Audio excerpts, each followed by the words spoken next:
আসে না, তাহলে চিঠির জবাব যেভাবে আসবে সেই বিষয় হলো সরকারকে পদক্ষেপে নিতে হবে। মোটা দাগে সবচেয়ে বড় বিষয় হলো বিজেপি শক্তিশালী ভূমিকা পালন করতেছে, কিন্তু তাদের পেট্রোলিং কার্ড নাই। সেখানে আমি গিয়ে দিয়েছি, তারা মশার কামড় খায়, মাছির কামড় খায়, তাদের ওই অব্যবস্থাপনার মধ্যে তারা রয়েছে। অল্প কয়টা টাকা তারা স্যালারি পায়। আমরা সীমান্তে মানুষকে আহ্বান জানাই, মানব প্রাচীর তৈরি করুন, ঐক্যবদ্ধভাবে বিজেপির সাথে থাকুন। পুরো বাংলাদেশ আপনাদের সাথে আছে, আপনারা সাহস করে দাঁড়ান। বাংলাদেশের এই দেশপ্রেমিক যে বাহিনী, সেই বিডিআরের যেভাবে ভূমিকা ছিল, এই বিজেপিকে আমরা সেই ভূমিকা চাই। ইনশাল্লাহ আমাদের সার্বভৌমত্ব, আমরা 18 কোটি মানুষ আছে, আমাদের রক্ত আছে, আমাদের স্পৃহা আছে, আমরা রক্ষা করতে পারবো 71-এর মতন ইনশাআল্লাহ।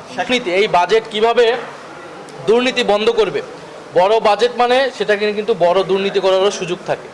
এই যে বিভিন্ন কার্ড বলেন, খাল খনন কর্মসূচি বলেন, সরকার দলীয় এমপিরা যে বরাদ্দ পাচ্ছে, যেটা বিরোধী দলীয় এমপিরা পাচ্ছে না, তারা সেটা কীভাবে করছে? অর্থাৎ কোথাও কোনো জবাবদিহিতা নাই, কোথাও কোনো স্বচ্ছতা নাই।